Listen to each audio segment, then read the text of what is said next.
Olá, amigos. Sejam muito bem-vindos a mais um encontro que a gente pode fazer virtualmente.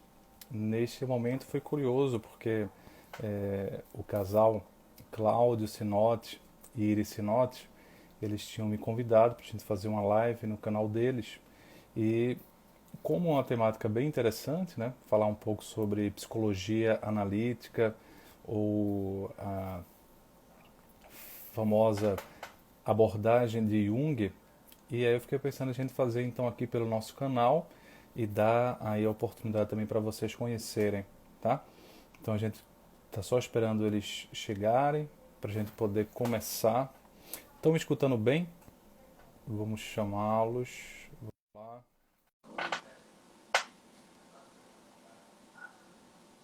Vocês estão me escutando bem? Tá tudo ok? Olha lá. Salve, Léo. Olá, queridas. Tudo bom? Tudo e você? Tudo beleza. Uma conexão aqui da tapioca com uma acarajé Pois baiano, né? Tapioca com dendê. Com dendê.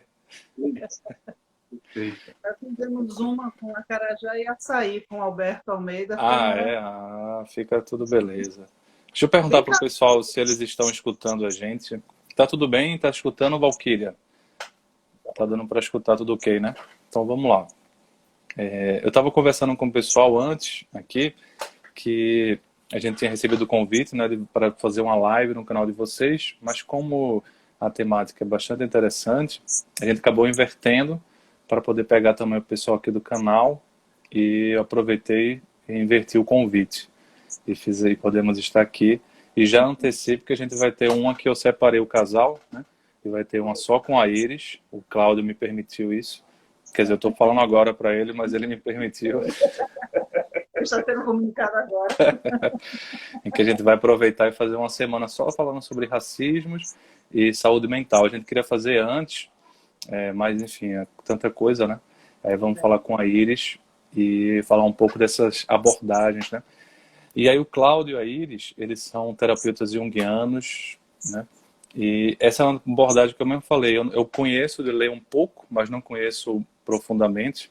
Teve uma época até que pensei em fazer, quando eu estava terminando, acho que entrei em contato com vocês, falar como é que é a formação, mas como aqui em Recife eu acho que não tinha na época, eu não sei como é que é hoje, a gente acabou seguindo outros caminhos acadêmicos. Então, queria que vocês começassem se apresentando um pouco, né, para o pessoal. Vamos lá, me apresentar. Meu nome é Iris Sinotti, né? Meu pai não gosta de me apresentar, porque esse nome como o nome é maior que isso. Ah, é? Mas para economizar, vamos ficar com Iris Sinotti apenas. Eu sou terapeuta junguiana, como o Léo falou. Moramos em Salvador.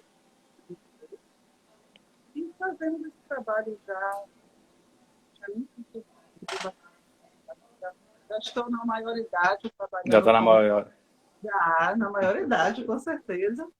Né? E sim, é isso, né, Léo? A gente vai mergulhando nesse processo e cada dia que passa a gente tem a necessidade e a urgência cada vez mais a gente mergulhar nesses assuntos. A abordagem em é encantadora, eu suspeita para falar, mas ainda pouco divulgada, talvez pouco compreendida, né? Uhum, uhum. Claro, como falamos de saúde mental, maravilhosa. No Brasil, tivemos como destaque de feira para olhar a terapia. Mas é isso, a gente falar Ô Iris, você é baiana, né? sobre Mas o Cláudio também é baiano? não, ele ganhou cidadania, Sou porque adotado pela Bahia, Léo. Ah, tá. Eu tive a sorte de nascer no ventre baiano, porque minha mãe é baiana, embora eu tenha nascido em São Paulo. Mas aí a Bahia esteve sempre presente, né, pela família materna. Quando eu vim morar, daí não sai da Bahia. Quando o dendê começa a fazer parte da sua vida, não tem mais jeito, entendeu? Então você é tomado, um baiano, adotado pela Bahia. Muito feliz. E me diz uma coisa, eu não, deixa eu botar aqui os comentários para ver se o pessoal tá, porque o áudio de vocês está cortando um pouco para mim. Eu não sei se é só comigo, deixa eu ver aqui. Como é que tá aí para vocês? Está cortando também? Eu estou escutando às vezes baixo a Iris e também escutei baixo o Cláudio. Como é que tá, Caroline? Oi, Karine. Acho que o pessoal está ouvindo, ó, tá? Oi, o pessoal está rindo. O áudio não tá muito bom. Tá Ah, alto aí, você, não sei se veja aí, dá uma olhada. vou aumentar aqui, vamos ver se melhora. Alguns Falar dizem que tá bom, outros dizem que não Falar tá. um pouquinho mais Tá. perto aqui, qualquer coisa a gente bota no microfone. Beleza, então vamos lá. Tá baixo, mas beleza, vamos. Aí você fala um pouco mais alto, pra gente escutar. Vamos botar um microfone. Compartilhar. Eu tenho um ódio desse negócio.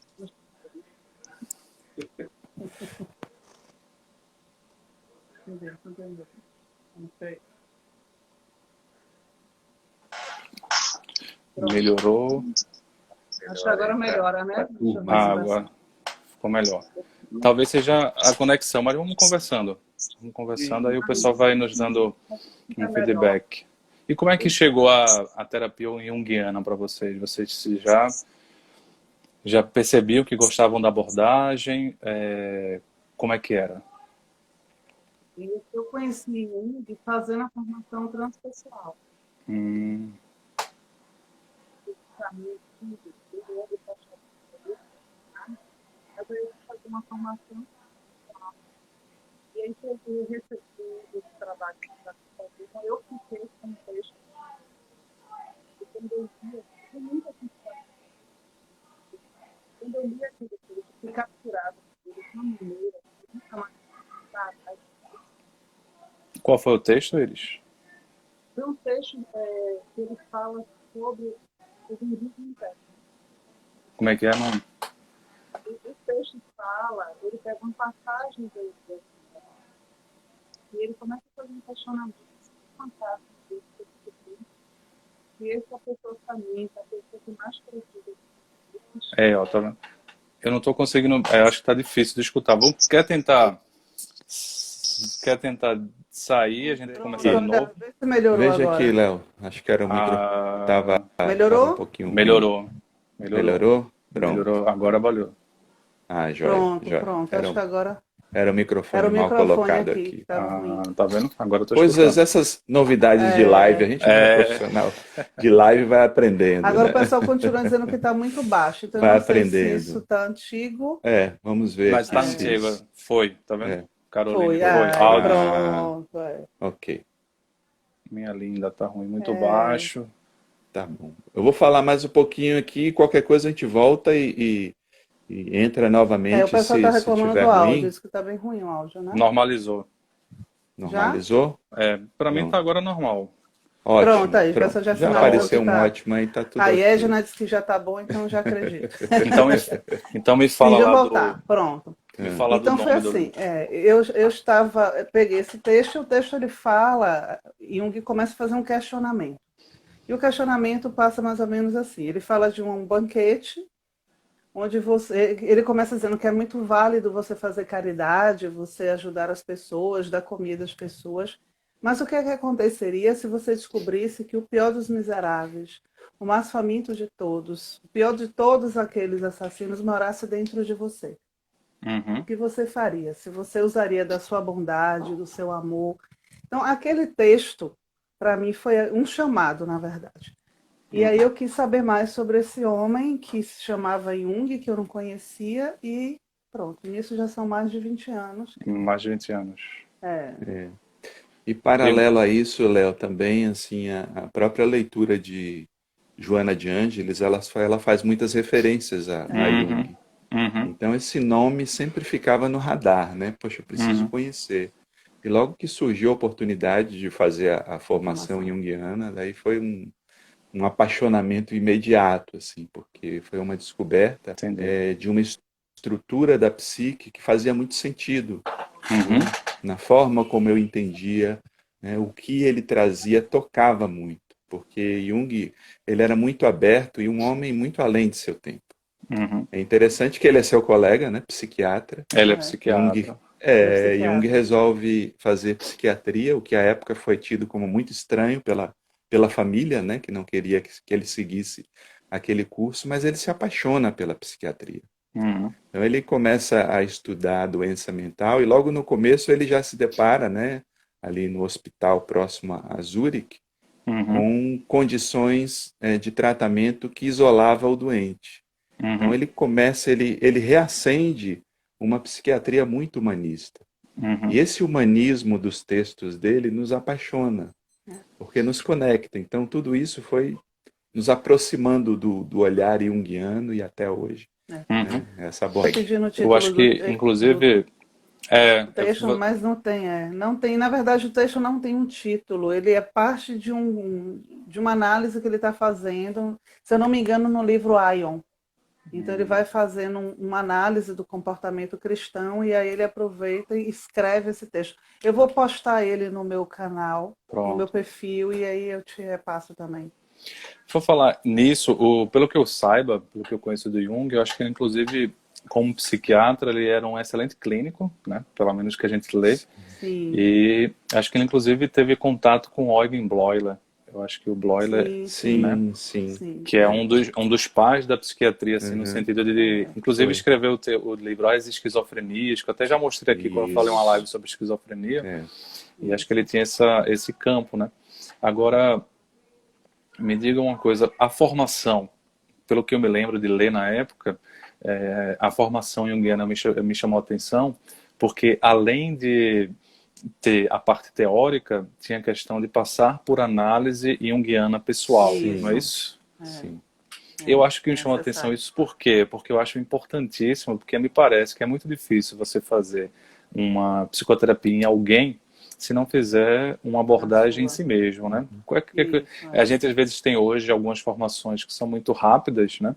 Uhum. Inclusive muitos cursos, né, de psicologia e não necessariamente dá, às vezes, às vezes as pessoas se formam, mas sem uma experiência clínica. Isso, E aí, muito sério isso. como é que você acha, como é que vocês veem isso em relação à É, necessidade de fazer terapia? Porque eu lembro que uma vez me perguntaram assim, Iris, ô doutor, o meu psicólogo, ele faz terapia também. Eu devo deixar meu psicólogo?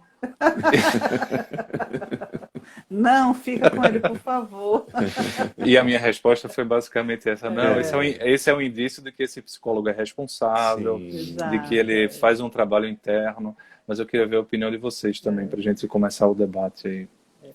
Tem uma coisa muito linda em Jung. Jung ele tinha um olhar sobre o outro, né? O cuidado dele com aquela pessoa que ele trabalhava era belíssimo aquilo. E ele tem uma frase que para mim serviu como um guia, né? Então ele compara mais ou menos o trabalho terapêutico com o trabalho de um guia de viagem mesmo. Hum, Então ele diz assim: como você pode levar alguém a terras desconhecidas se você nunca foi lá, hum, uhum, né? uhum, Então ele diz assim: nós só podemos levar aquela pessoa que estamos em tratamento terapêutico se você já foi também nas suas terras desconhecidas. uhum, Senão serão dois perdidos. Sabe aquela passagem que chama a atenção do cego que guia cego, né? uhum, Então esse é um ponto importante, porque todos nós temos questões, né? Não estamos uhum, isentos das nossas questões, dos nossos conteúdos. Então, e muitas vezes o que a pessoa que chega no consultório e começa e traz ali pode mexer com suas questões, uhum, né? Então é importante sim que você trate as suas feridas. Tem um mito na mitologia grega, tem o Quiron, né? O curador ferido, uhum, que é o nosso mito, é o mito do terapeuta, do médico, né?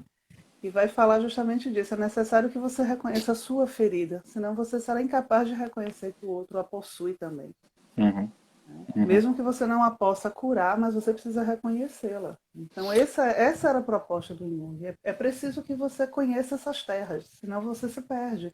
E tem uma questão importante. uhum, Se eu não conseguir resolver determinadas coisas para mim, eu só vou levar a pessoa até aquele lugar que eu conheço. Nunca vai aprofundar o processo da pessoa. É como um uhum, professor que precisa estar com graduação acima daquele aluno que ele vai ensinar, uhum, né? uhum, É aquilo, né? Mesmo que você não tenha vivenciado aquela questão específica que o paciente traz, você tem que ter a predisposição de enfrentar aquele conflito. Uhum. Então, isso torna um lugar muito humano, Uhum. porque enquanto humanos, todos temos sombra, Uhum. né? Tanto o paciente quanto aquele aquele, que... o atendente, o psicoterapeuta e todos Então, aqueles que buscam. a formação do terapeuta junguiano passa pela teoria, né? Estudar os livros, passa Sim, pela sim. análise pessoal e passa por supervisão de casos. Passar um Isso. caso para um... Sim. Perfeito. Nesse sentido, eu acho que se assemelha um pouco com a formação do analista, né? Lá aqui em Recife, nós temos uma escola muito forte de psicanálise.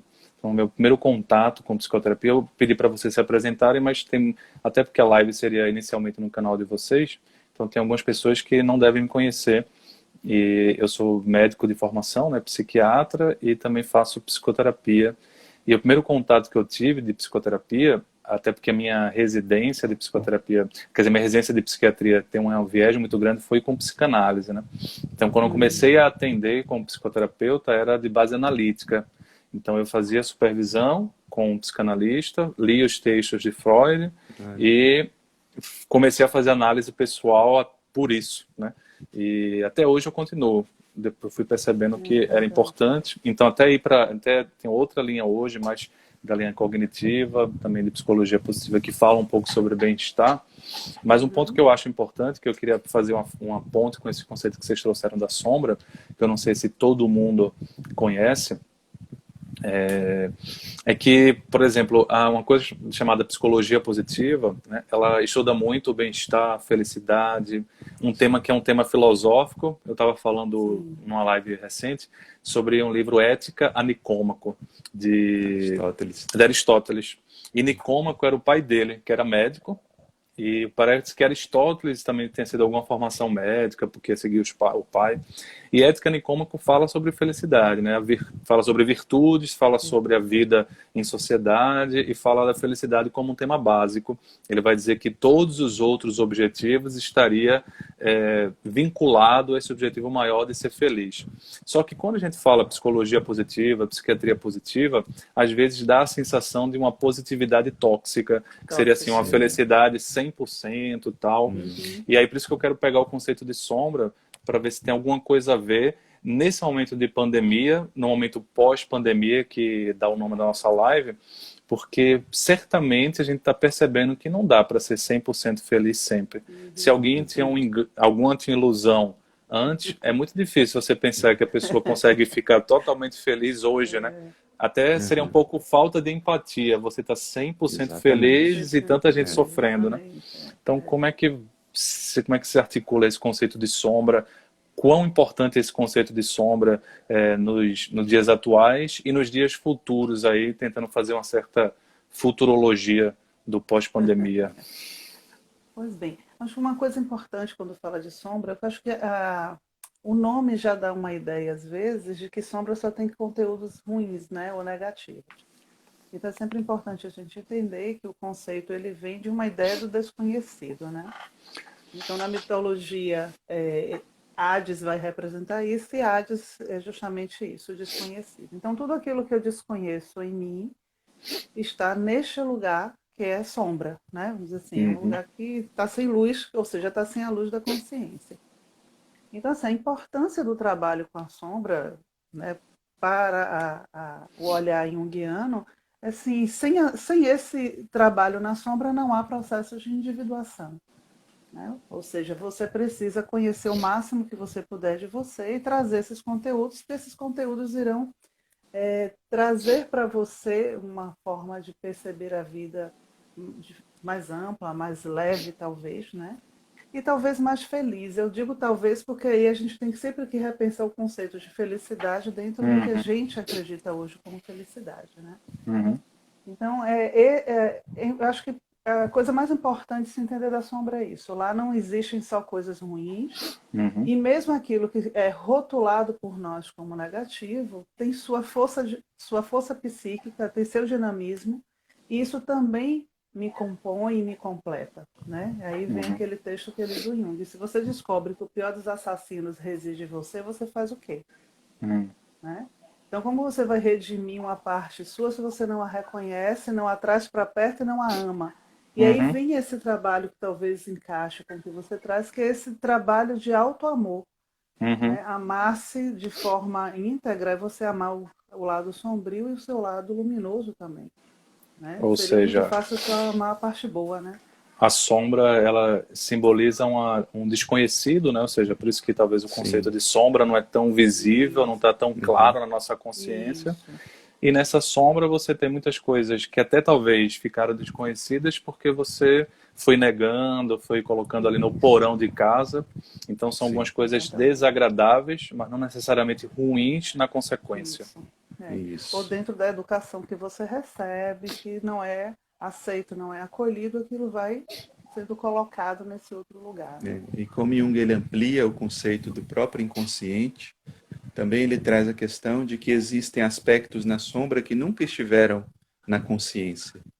Ou Uhum, seja, estão em germe, né, uhum, impulsionando um processo, e aí ele vai falar do processo de individuação, que é o tornar-se a pessoa que você nasceu para ser, uhum, e isso seria um impulso interno de você sempre tender a esse objetivo amplo de individuação, e esse é o ponto, tanto que ele invertia a própria questão da busca da felicidade, né?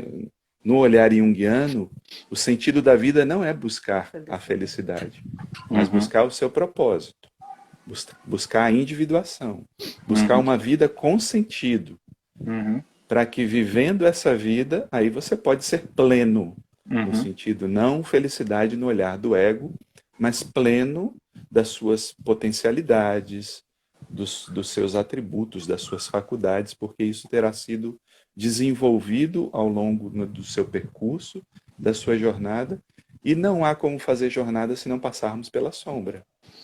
Eu vou fazer um paralelo então com a chamada neurociência das emoções, porque nessas emoções positivas a gente tem a representante e a alegria, que seria essa emoção Sim, que a gente quer congelar. E quanto mais a gente quer congelar, menos ela fica congelável, né? Mais ela se move para outros cantos. E sim, teríamos as emoções mais negativas. Só que esse termo positivo e negativa, na psicologia positiva e na neurociência, não significa isso que Iris falou. É, ela falou ruim, depois ela não é que seja ruim, é porque é ruim no sentido desagradável, mas sim, traz sim. muitas consequências de crescimento pessoal, né? Então, muitas vezes, querendo negar medo, querendo negar angústias, a gente acaba aumentando essas angústias porque vai sendo dominado, né? Não percebe. Aí eu acho que vocês trouxeram outro conceito que seria de pleno, de planificação, antes mesmo da individuação. Tem duas coisas aí que eu queria pegar para fazer um paralelo com a psicologia positiva e para essa pandemia e o pós-pandemia. Mas o que seria esse conceito de pleno numa visão mais junguiana? Como é que seria isso? Seria Na porque às verdade, vezes porque o conceito de pleno aí, às vezes as pessoas confundem também com Sim. essa beatificação 100%, isso, não, tá Uhum. longe não é? disso. Como é que seria isso na visão de vocês, na visão? Porque a ideia, vamos pensar assim, a gente ouve falar do caminho do meio, por exemplo, né? Então a ideia do caminho do meio sempre é que chegou no equilíbrio. Pronto. Uhum, A questão que às vezes deixa passar é que esse caminho do meio, ele é mutável. uhum, Porque se você deu, se você, vamos imaginar que você está 90% orgulhoso, e se você não andou nenhuma direção para a humildade, que seria o equilíbrio, né, dessa energia, dessa força, você é 90% orgulhoso. O seu caminho do meio não tem como você medir. uhum, Mas se você anda 10% em direção a se tornar mais humilde, e tirou e saiu de lá de 90 para 80, você tem um caminho, você tem um ponto do meio agora entre uma condição e outra. uhum, Então, quando a gente vai falando de uma busca eu vou usar o termo vida plena, é esse caminhar em busca de um sentido, né? uhum, E com uma consciência de que não há um estacionamento nesse processo. uhum, Né? Você está caminhando, você chega, então você tem um ponto hoje que é um ponto de equilíbrio, que você se sente mais confortável, mas com uhum, uma consciência de que assim, em breve esse ponto também vai ficar pequeno e eu vou uhum, precisar caminhar de novo em direção de um novo equilíbrio né, que a gente chama assim, como é que nasce a consciência? A consciência surge de uma força entre dois opostos. É esse atrito que vai surgir um terceiro, ou seja, seria esse novo ponto, né? Ou seja, Então, pleno teria mais a ver com ficar mais conhecedor, né, de si mesmo, isso, de forma exatamente. mais ampla, e esse conhecedor de que você tem um equilíbrio dinâmico, né? Não é um equilíbrio Isso, estático. estático, Não. exatamente. Esse caminho do meio, eu certamente vou falar muito de Ética Nicômaco, porque eu reli esse final de semana, aí está muito na minha cabeça. Você falou, o caminho do meio é o Sim. caminho que Aristóteles fala da virtude, né? A virtude como sendo o caminho Isso. do meio. Sim. E aí ele vai colocar, por exemplo, coragem. É uma virtude, mas se você tiver o excesso de coragem, você fica destemido demais. Destemido. Né? Isso. Você se coloca em risco. Se você tiver coragem de menos, você fica com muito temor. E esse equilíbrio Exato. dinâmico seria uma coisa interessante. Você falou aí, Cláudio, que a visão de Jung não era buscar muito uma vida feliz. O próprio Viktor Frankl, que é uma pessoa que eu estudo mais, Sim. que tem tudo a ver com a psicologia positiva, Positiva. ele falava basicamente isso, que quanto mais a pessoa queria ser feliz, menos ela ficava. Que é uma visão dos estoicos também. O Sêneca colocava, quanto mais a gente busca a felicidade, mais dela se afasta. Sim. Então, e ele coloca basicamente isso, que eu não sabia que Jung falava dessa questão, que o mais importante era buscar sentido, porque o Viktor Frankl Sim. fala isso, né? Que o mais importante para a vida seria buscar sentido e não felicidade. Felicidade. Sentido seria o quê? Que o Aristóteles também ele coloca isso, eu acho que fica uma repetição, né? De vários personagens diferentes para ver se a gente capta alguma coisa Isso. enquanto, Para a gente entender, né? para ver se a gente entende, né? Como é que seria Claro, sentido aí na claro. visão junguiana? Jung tem um conceito muito importante na formação de todo o processo da psicologia dele, que são os complexos. E ele vai dizer o seguinte, olha, todos temos complexos. Isso não é um problema. O problema são quando os complexos nos têm. Ou seja, aquelas forças, aquelas experiências agregadas de emoções, se elas não encontram um ego estruturado, saudável, elas podem, né, tomar o campo do ego, tomar o campo da consciência e nos fazem agir por padrões que desconhecemos. Por isso que o sentido de buscar a questão de buscar um sentido, um propósito, é se tornar consciente de todos esses fatores inconscientes e sombrios que determinam sua vida se você não se apropria e os elabora. E nisso é conhecer-se, conhecer a si mesmo, é conhecer esse dinamismo e, ao mesmo tempo, perceber o direcionamento da vida, porque ele vai trazer a ideia de um arquétipo central, o self, né, que seria esse chamado de si mesmo, de eu profundo, que seria essa instância que coordena todo o movimento psíquico. Espero não estar falando grego para tudo Não, aqui. pois é, né? eu acho que vamos traduzindo Perdoem um aqui pouco. se... Mas esse é um né? conceito que, inclusive, residentes de psiquiatria às vezes nem têm contato sabendo que Jung foi quem trouxe. Sim, Por exemplo, eu vou trazer algumas coisas. Tem um conceito que é dele, né? Ele tenta dividir dois tipos básicos de personalidade, que seria a introversão e a extroversão. E é um tema bastante recorrente quando você estuda personalidade. Inclusive ficou um termo, inclusive extroversão é um fator de proteção contra adoecimento mental. Geralmente as pessoas mais introvertidas, elas adoecem mais do ponto de vista psíquico, né? Mas é um termo que é junguiano inicialmente, né? Embora hoje se amplia. Exato. Na concepção junguiana, é como se o ideal fosse buscar o equilíbrio, né? Tanto da introversão, de você fazer a ponte do que você vive com o seu mundo interno, mas também a extroversão, no sentido de você saber, né, levar ao mundo aquilo que você concebeu internamente. E isso fazendo ponte com as funções, pensamento, sentimento, sensação, intuição. Então é o que ele dizia, olha, quanto mais consciente você estiver do seu processo, mais você está caminhando rumo à individuação. Nesse sentido seria a vida com sentido, no sentido, olha, eu estou atento ao meu processo interno, ao meu movimento, né? Ao meu movimento, ao meu direcionamento, fazendo as minhas escolhas de forma consciente. É interessante quando ele traz os símbolos do self, né, dessa totalidade psíquica, os símbolos é o Cristo. E é interessante o que ele diz, olha, não é que nós tenhamos que imitar o Cristo. O Cristo mesmo, Cristo Jesus. Isso, Jesus. Não temos que imitá-lo no sentido de viver igual aquele homem de 2000 anos atrás, né, porque isso não faria sentido. Mas nós temos que viver a vida tão inteiramente como ele viveu a vida dele.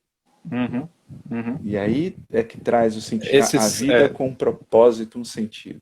Esse self, Iris e Cláudio, é outra coisa curiosa. Quando você estuda transtornos de personalidade, você vai estudar esse ponto que muitas vezes a pessoa tem problemas de relacionamento externo, mas também consigo mesmo. Aí ele usa os termos do self, que seria a forma de se relacionar consigo. Então, eu falei hoje de um transtorno chamado borderline, que tem um profundo vazio existencial, até falei do vácuo existencial do Viktor Frankl, e que uma das grandes características é ter essa visão de si mesmo muito alterada, como se fosse assim, rejeitável, de menos valia, que não fosse uma pessoa interessante, e aí acaba distorcendo demais. E é um conceito que está lá em Jung, né? Isso, como é que você diria, com sua visão, Iris, o self aí? O self, ele é o arquétipo central, né? Vamos dizer assim, ele é o farol que está ali fazendo toda a arrumação psíquica. A questão é que ele não está na consciência, ele está na sombra. Né? Então, Jung ele traz o self de uma maneira bem peculiar. O self é a parte e é o todo. Então, vamos dizer assim, o self como eu me percebo hoje, eu percebo um self de uma forma, mas o meu vir a ser também é o self na sua totalidade. Né? Então é como se tivesse uma força maior do que o que eu percebo em mim, que está fazendo essa arrumação, e uma outra que é menor, mas que está ali também atuando nesse psiquismo agora. A grande questão do self, e é um arquétipo fantástico, é que ele é o dono da casa e o ego é o mordomo. O problema é que o ego manda achando que é o dono da casa, né? Boa imagem, né? Boa imagem. Toda nosso caminho é fazer o ego entender que ele é só um mordomo. Ele é importante, mas ele é só um mordomo, né? E esse olhar de Jung, quando ele vai trazer esse arquétipo central, é fantástico justamente porque aí você percebe que nada está solto nesse processo. Tanto que ele diz assim, a própria neurose, muitas vezes, é uma necessidade psíquica para arrumar essa conexão de novo. Né?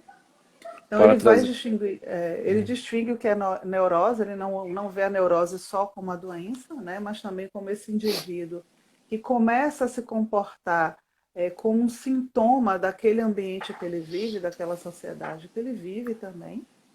Né? E ele vai dizer, olha, o neurótico, a neurose é o sofrimento de uma alma que perdeu o seu sentido. Ou seja, se desconectou. Né?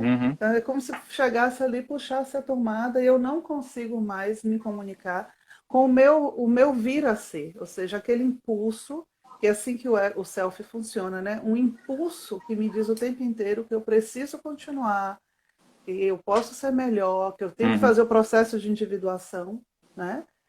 Quanto mais consciente, melhor. O processo vai acontecer mesmo que eu não perceba, mas quanto mais consciente, melhor. Então é como se você puxasse a tomada. Tudo vai estar acontecendo, mas de forma muito inconsciente. Né? Então, eu acho que é parecido com os conceitos filosóficos dos antigos do vir a ser, do devir, e também do... Né? E do... Inclusive de orientais. Embora os filósofos, a gente só escuta nos orientais, mas os filósofos atenienses, a sempre coloca que a influência pitagórica nisso. Que pitagórica seria porque Pitágoras talvez tenha tido contato com os orientais. No Egito. Mas eu vou trazer dois pontos. Sabe que o primeiro contato que eu tive com textos científicos sobre felicidade foi um artigo científico da revista da USP de psiquiatria, que 10 anos depois, a gente fez uma outra revisão, que já fui eu entrando para fazer como se fosse uma atualização da revisão sobre as implicações de felicidade na psiquiatria. Mas a primeira autora, que foi quem me respondeu, ela e o Hermano Tavares, o orientador dela, depois eu descobri, é a Renata Ferraz. Eu não sei onde é que ela está, mas ela é terapeuta junguiana, ela é psiquiatra e terapeuta junguiana lá em São Paulo. E depois ela me falou, agora eu estou estudando mais gratidão, gentileza, mas assim, com um viés junguiano, pelo que ela me falou. Mas ela escreveu sobre felicidade. No meu doutorado, eu trago um pouco desse conceito de individuação como sendo assim uns precursores de coisas que a psicologia positiva fala, mas, enfim, com outros nomes. Aí eu queria que vocês trouxessem para o pessoal o que seria individuação e arquétipo, porque eu sei que são dois conceitos bem basilares, assim, da base junguiana, então. né, e que eu acho que é bem importante para a nossa visão de hoje, da pandemia, do pós-pandemia, no sentido de a gente conseguir, talvez em reconhecendo essa sombra, aumentar o processo de identificação, de planificação no sentido de conhecimento e individuação. Fala aí com as falas apropriadas de vocês, que a minha é só de um curioso. Nesse aspecto. O arquétipo é um modelo de ação humana, né? E Jung vai dizer que tem tantos arquétipos quanto tipos de funcionamento e comportamentos humanos, né? Costumamos falar, por exemplo, o arquétipo materno, né? Do cuidar, do acarinhar, do alimentar, que de certa forma são essas aptidões, não somente da mãe, né? Falamos do arquétipo materno, mas todos temos. Claro que com a maternidade isso fica mais aceso, fica mais exacerbado, né? Mas esse arquétipo, ao trazer o impulso, ele vai ser atualizado de uma forma particular. Por isso que dizemos, o arquétipo é um impulso, mas ele não é um instinto no sentido de ser uniforme. Ele traz um impulso para a ação, né? Seja o cuidar, seja o vencer o mundo. Temos o arquétipo do herói, que é aquele que parte para uma jornada, né? Partir para uma jornada, enfrentar o dragão, conquistar o tesouro, e que de certa forma são etapas da vida humana, onde todos os comportamentos eles vão surgindo e sendo direcionados por arquétipos, ou seja, tendências que temos internas, mas que vão se realizar de uma forma muito particular. Muito particular porque nós temos as nossas vivências, temos os nossos complexos, participamos de determinadas culturas que influenciam no nosso comportamento. Então, o meu jeito de ser, por exemplo, marido, pai, profissional, cidadão, ele tem um impulso arquetípico interno, mas também vai sofrer a influência tanto da minha educação quanto do meio. E nesse processo nós vamos atuando enquanto humanos, movidos por tendências para nos comportar, né? E todo esse processo arquetípico ele é regido pelo self, no sentido de ter um impulso coordenador para que, ao me relacionar com o mundo e com os meus processos internos, eu caminhe no processo de individuação, sempre na tendência de me tornar quem eu sou. Esse impulso. Né? Toda vez que eu leio, pessoal, esse conceito, aí pode ser que seja uma visão meio biológica minha, mas eu também acho que talvez como Jung era médico, às vezes é como Freud. Freud tem uma visão eventualmente mais, por exemplo, de que o ego é primeiramente corpóreo, né? Ele tem essa visão também influenciada pela medicina. Aí eu lembro muito dos conceitos de temperamento, que seria essa coisa mais do impulso primário, e aí acaba falando um pouco da genética, tipo assim, que a nossa personalidade, nosso jeito de ser, não tem só uma influência ambiental, mas também tem uma influência genética, que seria... E não, obviamente, eu acho que ele não está falando só de genética, não. Acho que é mais amplo. Mas eu acho que entra um pouco disso, né? Não sei se teria, pegando a visão de Jung nos dias atuais, se fica fazendo um paralelo. Toda vez que eu leio, eu acho parecido algumas coisas. Mas o próprio Jung, logo no início, quando ele começa a falar do conceito de arquétipo, ele vai usar o termo, inclusive, de hereditariedade, né? Não é? Porque ele foi criticado à época. Não, mas não pode, como ninguém herda o comportamento. E aí ele vai usar o termo porque ele diz assim, o arquétipo ele nos marca como humanos, né? Então, assim, o fato de você ser um ser humano vai caracterizar psiquicamente porque você tem arquétipos que dizem a você o que é ser um ser humano, né? Então, aqueles modelos, o arquétipo vem mesmo do primeiro tipo, né, a primeira marca. Então, ele diz assim, a partir do momento que o primeiro homem levantou e olhou o mundo dessa forma ereta, todos os outros fizeram a mesma coisa. Então passa Daí, transgeracional, né? exatamente, né? Daí ele diz assim, nós não somos tábula rasa por isso. Uhum. Você não tem que ensinar uma criança tudo o que ela precisa saber para ser um ser humano, né? Aquilo vem inato daquele indivíduo. Então é por isso que ele vai chamar algo parecido com o que seria uma hereditariedade, que no fundo Tem um é fundo uma genético. hereditariedade. Sim, Exatamente, é tanto né? que assim, ele traz muito disso no conceito de inconsciente coletivo. Uhum. Jung vai dizer, nós temos a história da humanidade na nossa psique e nascemos com essa história. Ou seja, essa história traz o impulso humano. Tanto que as psicopatologias, nesse olhar, vão ser todos os comportamentos que não são esperados de um ser humano. Aí entrariam no espectro de uma patologia, de uma psicopatologia, porque aquele não é um comportamento esperado de um ser humano. Né? Digamos que tenha fugido do raio de ação, né? do impulso arquetípico. Pois é, E engraçado porque traz um quando olhar. eu no canal a gente está fazendo uma websérie que é Por que nós somos como somos, em que a gente tenta explicar um pouco da personalidade, sobre a questão genética, a questão ambiental. É curioso que hoje, quando você estuda a genética do comportamento, acho que inclusive o próximo vídeo nessa semana vai ser sobre isso. Eles quase todos falam, quando fala de otimismo, personalidade mesmo, vai falar que 40% a 50% é hereditário. Ou seja, não, a gente tem esse... Aí por isso que quando eu leio, não estou viajando, né? Tem uma base. Tem. Dá para fazer essa interface. Porque, exato. Porque o que a gente vai percebendo? Quando Jung vai falar da individuação, eu acho que sempre importante falar disso, ele vai dizer assim, o processo de individuação não é um tornar-se perfeito. Né? Eu adoro dizer isso porque aí você decepciona logo as pessoas. Elas ficam péssimas, pensando, como não? Não é para ser perfeito. E aí ele vai fazer uma discussão muito inteligente, na minha opinião, que acho que aí a gente vai juntando esses pedacinhos todos. Somos seres imperfeitos. Então, o conceito de perfeição não dá para ser concebido porque é imperfeito. Perfeição é um conceito. Então, se eu pergunto a você, o que é que você acha que é a perfeição? Você vai ter uma opinião de perfeição conforme o seu processo, até onde você caminhou. Então, ele diz assim, se você buscar ser perfeito, você vai paralisar o seu processo. Então, a busca seja a pessoa que você nasceu para ser. Ou seja, realize-se. Então, a proposta é uma realização.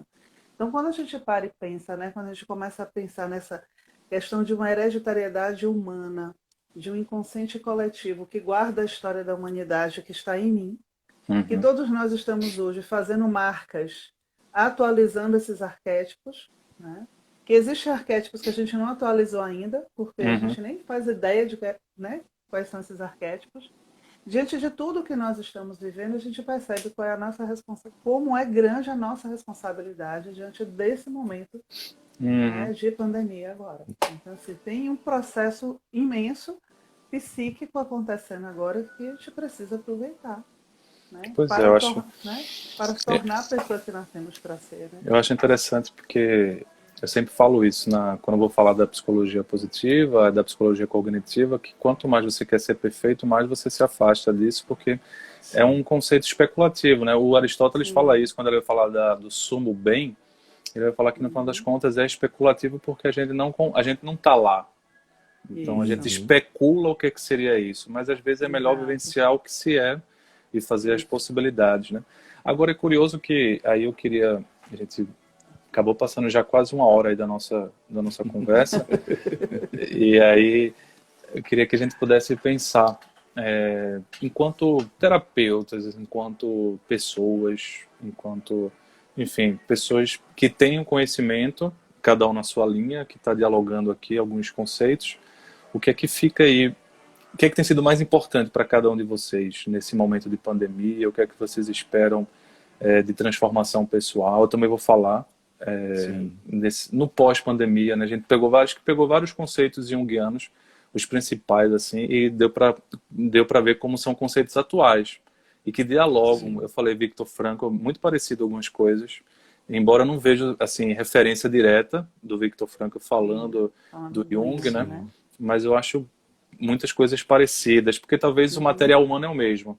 Ou seja, a gente analisou o material humano. E aquela questão de fazer terapia funciona por quê? Porque a íris tem os conflitos, os complexos, ou as questões parecidas comigo, porque são questões humanas, né? Tem as questões individuais, mas são questões humanas. O tema E acho que humano, né? é humano, né? Acho que por isso que psicoterapia funciona, dá certo. E às vezes abordagens diferentes, né? Você acaba indo por abordagens diferentes. Então eu queria fazer essa reflexão, que a gente pudesse fazer nós três juntos, o que é que cada um está pegando, enfim, o que é que cada um está levando ou vai levar, o que é pelo menos o que a gente acha, né?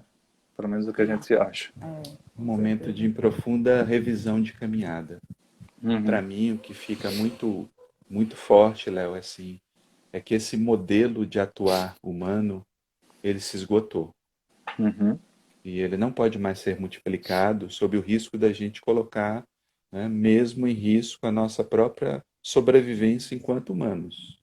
Enquanto humanos. Jung, e quando a gente fala desses referenciais, Jung e Frankl, temos que lembrar que eles passaram por 2 guerras mundiais, né, passaram pela gripe espanhola, que também foi um processo muito intenso. Então, assim, eles viveram, né? Eles viveram, e Frankl foi prisioneiro.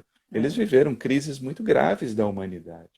E, assim, isso dá um balizamento muito grande às suas teorias e a todos os princípios que eles trazem.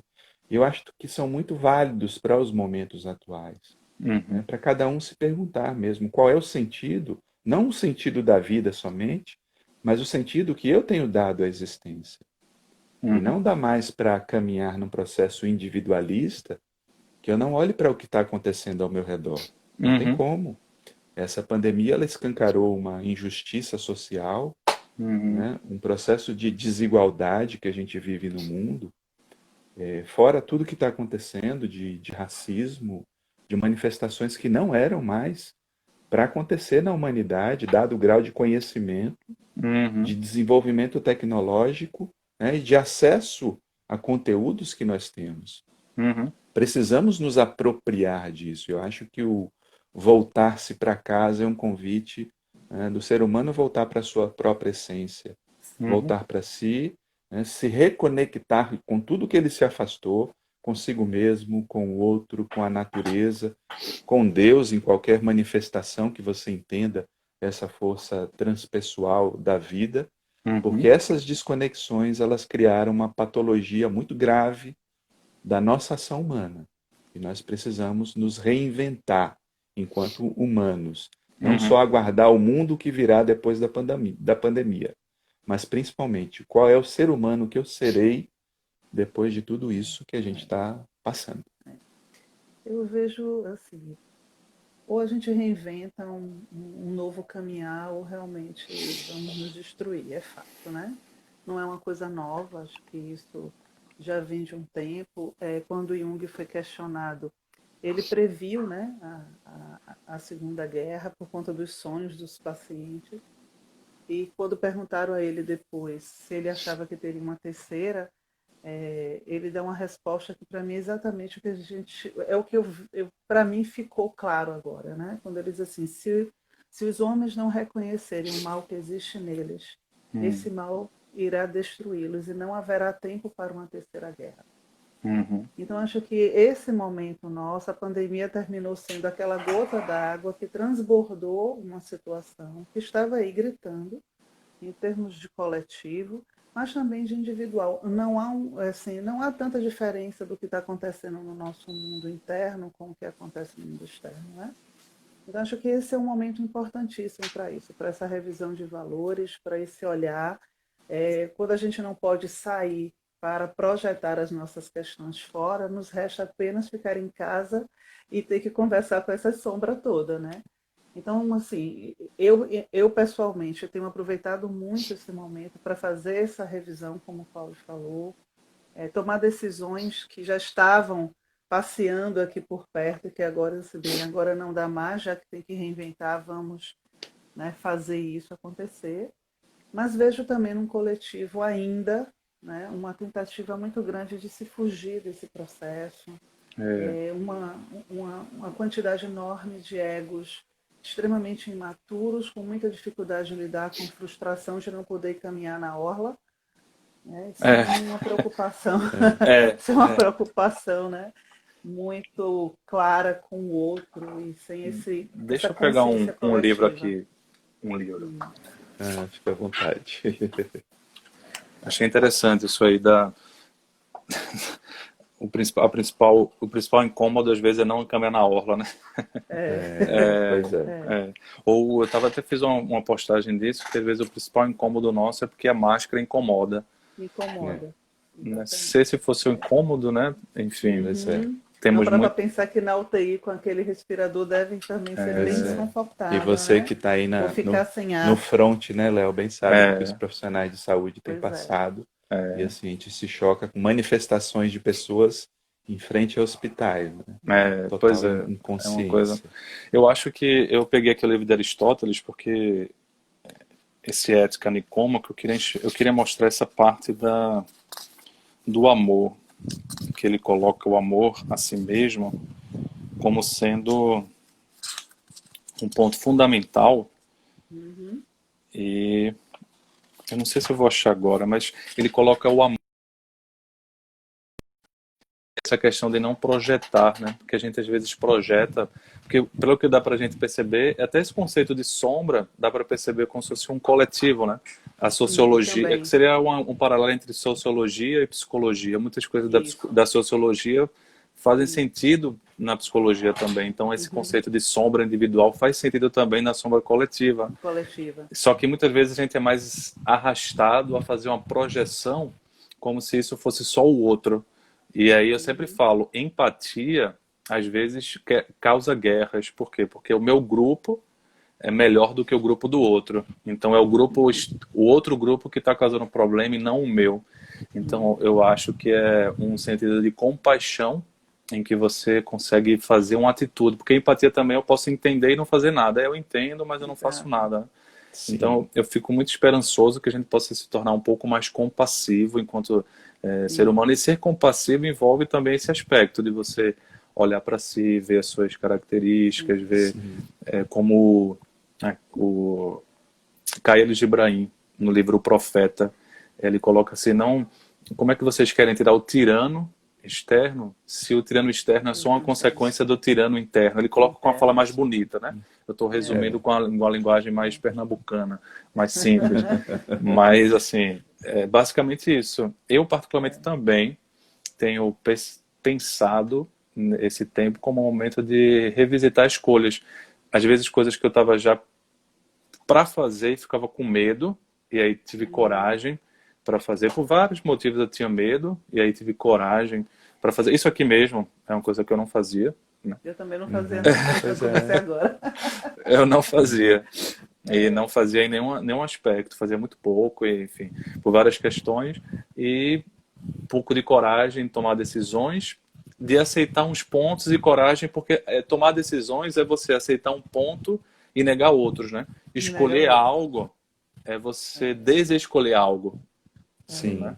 Então, esse acho que é um principal ponto que eu tenho pensado, no sentido de ter um pouco mais de tempo para mim mesmo, um pouco mais de tempo para família, que acho que a gente tem que fazer um esforço consciente, porque às vezes se a gente deixa na dinâmica, a gente vai voltando para o mesmo looping, né? Isso, exatamente. Então acho que esse pós-pandemia vai ser um teste. Como é que você vai ficar no pós-pandemia, no sentido assim, às vezes as variáveis, não a curto prazo, mas a médio prazo, podem voltar até mais fortes, a gente tem a tendência centrípeta, ou seja, de voltar à mesma característica, né, o mesmo antigo.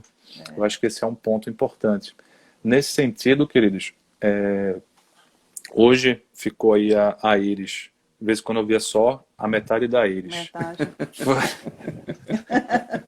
Aí a gente vai fazer já faço o convite, né, Iris? De a gente poder falar sobre esse tema que o Cláudio colocou, que ficou bastante visível. Não é que não acontecesse, né? A gente até conversou, Iris. E aí você falava dos racismos, que às vezes, para mim, enquanto alguém que não tem a pele negra ou preta, que até é um ponto que eu queria a gente levantar na discussão, às vezes é difícil a gente falar, porque eu vou falar especulando, né? Eu posso até ter empatia, mas às vezes não vivência. Você fala, não, Léo, realmente... E você falava assim, passou do tempo da gente falar, né? Então acho que esse é um dos pontos que a gente vai poder conversar. E acho que esse talvez seja um dos pontos que a gente possa trazer enquanto coletividade, né? Não deixar passar do tempo. Não deixar passar do tempo, exatamente. Acho que esse é o momento, assim, não dá mais para ficar calado diante de absurdos. A pandemia, ela escancarou muita coisa, ela tirou o tecido que a gente enfeitava, né? A máscara que a gente está... Vou trazer uma questão que o Karnal falou, o Leandro Karnal falou há pouco tempo. A máscara de pano está tirando a outra máscara. Né? Então, a gente tem realmente se deparado com as coisas, né, bizarras, mas a gente não pode mais. Acho que não cabe mais ficar calado. Você vai estar... O silêncio agora não ajuda. Eu acho que o silêncio agora é ser conivente com tudo isso. Assumir um lugar de educador e de aprendiz mais do que nunca, né? Eu acho que aquela desconstrução necessária, né, que Sócrates sempre estava ali de alguma forma propondo, né? Você precisa estar sempre aberto para aprender e entender que você não sabe nada, e a gente está sempre nesse processo de reconstrução mesmo. E, né, eu acho que compreender, eu tenho conversado muito com as pessoas, eu falo muito em mitologia, e tem uma deusa, a deusa Afrodite, né? Que é muito mal entendida também, né? Para variar. E ela é uma deusa de conexão, da nossa conexão com a vida. Ela é uma deusa que representa, ela está além do matriarcado e do patriarcado, além do feminino e do masculino. Ela é da alteridade, né? Então é algo assim bem maior. E a deusa Afrodite, um dos seus nomes também é Pandêmia, né? Ou seja, aquela que pertence também a todos. Ou seja, porque o amor é isso, né? Então, eu acho que é mais do que nunca um momento realmente desse aprendizado, dessa compaixão, desse amor, desse olhar o outro, de perceber que não existe realmente uma diferença entre nós. A diferença que a gente enxerga é uma diferença construída por nós. Né? Então, temos muitas semelhanças, né? Exatamente.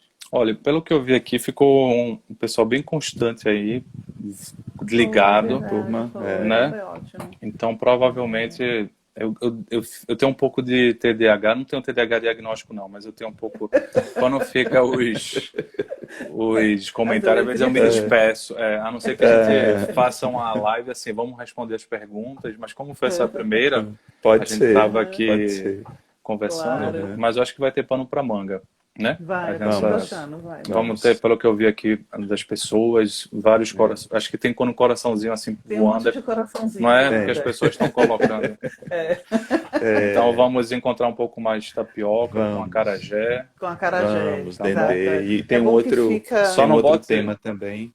Que eu quero falar da masculinidade tóxica. Eu acho importantíssimo. Vamos depois botar esse tema no debate. Beleza, é importante.